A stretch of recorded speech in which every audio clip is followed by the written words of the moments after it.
जय शिवराय मंडळी. आपण आता आहोत त्यांना पण गावनवाडी या ठिकाणी. गावनवाडीतली अशी भजी आहेत, इथली लई फेमस भजी आहेत. आमच्या आईला ती भजी आवर्जून आवडत आहेत. आज असंच गावाला चाललो होतो, म्हणजे जाता जाता आईला भजी घेऊन जावा. तर माझ्यासोबत माझे मित्र आहेत शिंदे म्हणून. तर मला सांगा, किती दिवसापासून तुमचा हा व्यवसाय बरं? पण साली 35-36 वर्ष झाले असतील. 1992 साली चालू. 92 सालापासून चालू आहे. आणि म्हणजे गावनवाडीतली, म्हणजे सरदवाडीतली जशी भेळ प्रसिद्ध आहे, तसं गावनवाडीतली ही भजी आहे. भजी प्रसिद्ध म्हणजे आहे. तुमच्यापासूनच ही भजी फेमस झाली ना? नाही, आजोबांपासून. आजोबांनी सुरुवात हो, केली होती का? आणि मग डेलीचं किती असतं तुमचा हा बिझनेस? 15-16 हजार रोजचा डेलीचा. बापरे. पण आता ही स्पेशल तुमची कांदा भजी आहे, बरोबर? हो. तर याच्यामध्ये असं होतं का कधी कांदा महाग झाला, मग आता ते रेट वाढले, नाही असं काहीच नाही? Regular rate. किती कांदा महाग झाला हा. तरी रेट आहे तेच कांदा मग आता हे कांदा बिंदा कापायला एवढी माणसं कसं, म्हणजे काय असतं तुमचं सिस्टीम? आहे ना. घरचे करीत आहेत थोडे, बाहेरचे एक बाय कामाला. म्हणजे असं रेग्युलर गिराईक कोणत्या भागातले बरं? हिंगणी, राजापूर, हा वाडेगाव, हा. मावळेवाडी बर. आणि रस्त्याचं थोडंफार. मग आता एजनुसार जर विचार केला, म्हणजे म्हातारी माणसं जास्त खाणारी आहे, तरुण का असं, म्हणजे ते असं लक्षात येत असतं. जुनी माणसं. जुन्या माणसांना जास्त आवड आहे. तर हे गावनवाडीत असं यांचं रेग्युलर चालतं. त्यांच्या आजोबापासून सुरुवात झाली, वडील पण करायचे ना? हो, वडील पण अजून पण हे चालू आहे नाही का? हो, आजोबा आता आम्ही करतो. हा. मध्ये यांचं चायनीजचं पण होतं, चायनीजला पण क्वालिटी एकदम भारी होती. आता त्याचबरोबर हे भाज्याचं कंटिन्यू. तुम्ही दोघं पण भाऊ ना? हो, आम्ही दोघं भाऊ. हा. हे आजोबा. अच्छा, आजोबा आहेत काय? आपण बाबांसंग थोडंसं बोलूयात बरं का. बाबा, कसं आहे, बरं आहे का? हो. मला सांगा, किती दिवस झाले असतात बरं, म्हणजे तुमच्यापासूनच ही सुरुवात झाली का? हो. कसं वाटलं तुम्हाला, ही कल्पना कशी वाटली की आपण कांदा भाज्याचा व्यवसाय केला पाहिजे किंवा काय?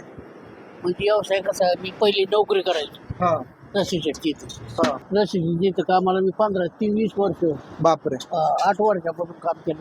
बरं. पहिलीची अर्धी शाळा सोडली, हा तिथं काम केलं. हा तिथं काम केल्यानंतर सायकलचं दुकान टाकलं. हा म्हणजे मुलं बारीक बारीक होती, सायकलचं दुकान टाकलं.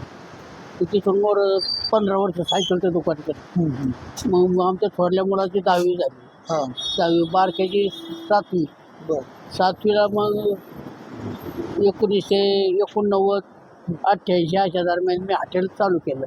तो आता मुलांची शाळा वगैरे भागण्याकरता मग दुसरं काय पर्याय नव्हता आपल्याला.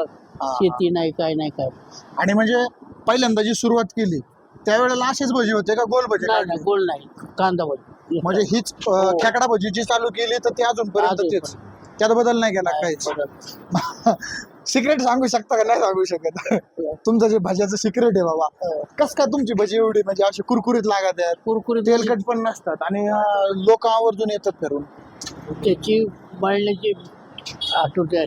हा पाणी किती टाकायचं, हा. चटणी किती टाकायची, बेसन किती टाकायचं, हा. कांदा किती वापरायचा, हा. याचं जजमेंट आलं पाहिजे. हा त्याचं जजमेंट आल्यानंतर ते कालवलं, हा व्यवस्थित कालवून घेणं, हा. व्यवस्थित तावाचे महत्व आहे सगळ्यात. अच्छा. ताव कसा घ्यायचा, किती घ्यायचा. ताव लई जर घेतला कडक तर कुरकुरीत होऊ शकत नाही, बरोबर. फक्त लाल होणार ते, हा. आतमध्ये पांढरे राहणार. त्याच्यानंतर आपण ताव जरा मध्यम घ्यायचा. हा मध्यम तावामध्ये मग तो पाहिजे कुरकुरीत होतो. आणि सारखे त्याला हलवायचे नसते हा. असं.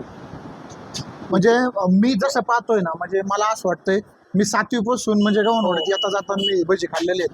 तर मला तुमच्या म्हणजे भजी जी काढायला जे माणूस आहे मेन, बरं. ते आचार्य कोणीच ठेवला नाही नाही. तुम्ही, कारण तुमचं सिक्रेट तुम्ही कोणाला द्यायचं नाही असं ठरवलं. नाही नाही, तसं काय, मग? आपली गरीब परिस्थिती असल्यामुळं हा रोजंदारी किती द्यायची ना आपल्याला किती मिळायचं, हा हा आपल्या मुलांना किती खर्च लागायचं, हा. आपलं घरगुती खर्च, पाहुणे रावळे, हा आणि मग आचार्याला किती देणार आपण, त्याच्यातून आपल्याला काय मिळणार.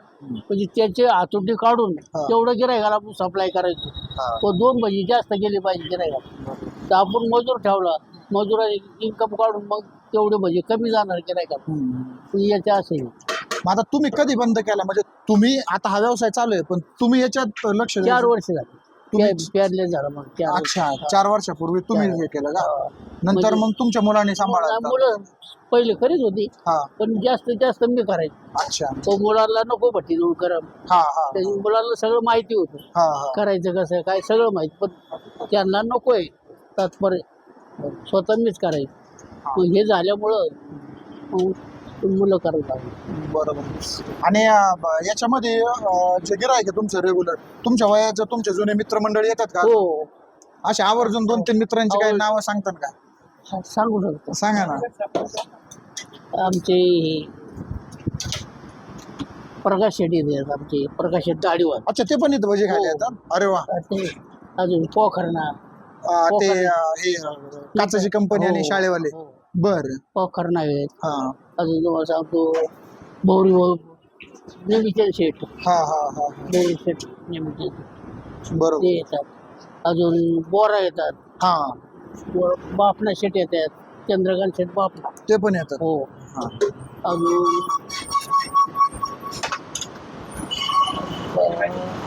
मग तुम्हाला आता पुढं असं वाटतंय का, म्हणजे हा व्यवसाय एवढ्यापर्यंत ठेवला, पण आता काय होतं माहितीये का, बऱ्यापैकी लोक आहेत ना शाखा उघडतात, म्हणजे वेगवेगळ्या शाखा. हा. असं वाटत नाही का आता इथं एक गव्हाणवाडीतल्या प्रसिद्ध भज्याची तुमची शाखा झाली, याचा एखादा ब्रँड करावा आणि पुढे जाऊन मग आपण एखादी याची शाखा उघडावा, म्हणजे बेलोंडी फाटा, सरदवाडी अशा भागामध्ये? मला असं वाटतंय, हा. परंतु आता मुलांनी केलं पाहिजे.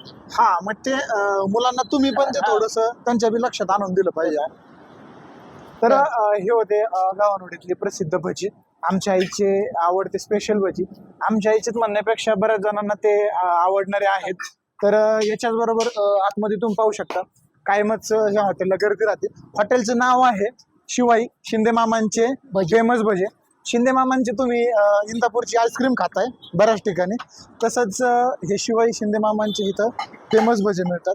आणि रस्त्याची रेलचेल कायम असते, सिटीतलं गिराईक कायम असतं. आणि गव्हाणवाडीतलं विशेष म्हणजे तुम्हाला नगरपासून म्हणजे पुण्यापासून संभाजीनगरपर्यंत या रूटवर फक्त रात्रीचे हीच हॉटेल चालू दिसतील, चहा घेण्याला, थोडासा विसावा घेण्याला. ड्रायव्हर लोकांना तो एक वेगळ्या पद्धतीचा आराम मिळतो. इथं चहा इथंच मिळतो तुम्हाला, पूर्ण रात्रभर हेच चालू असतं. तर अशी आहे आमची ही गव्हाणवाडी. फक्त याच्यात एक ड्रॉबॅक आहे, ही सगळे हॉटेलवाले रस्त्यावर पाणी फेकून देतात. गव्हाणवाडीच्या ग्रामपंचायतला माझी विनंती आहे, यांना तुम्ही ड्रेनेजची सोय करून द्यायला पाहिजे थोडीशी, जेणेकरून हे पाणी रस्त्यावर जाणार नाही. आणि ह्या रस्त्यावर जर विचार केला तर सगळ्यात जास्त ॲक्सिडेंटचं प्रमाण हे गव्हाणवाडीमध्ये आहे. वरचा थोडासा कॉर्नर धोकादायक आहे, तर हे पण शासनाने थोडंसं याच्यातून लक्ष द्यायला पाहिजे. धन्यवाद.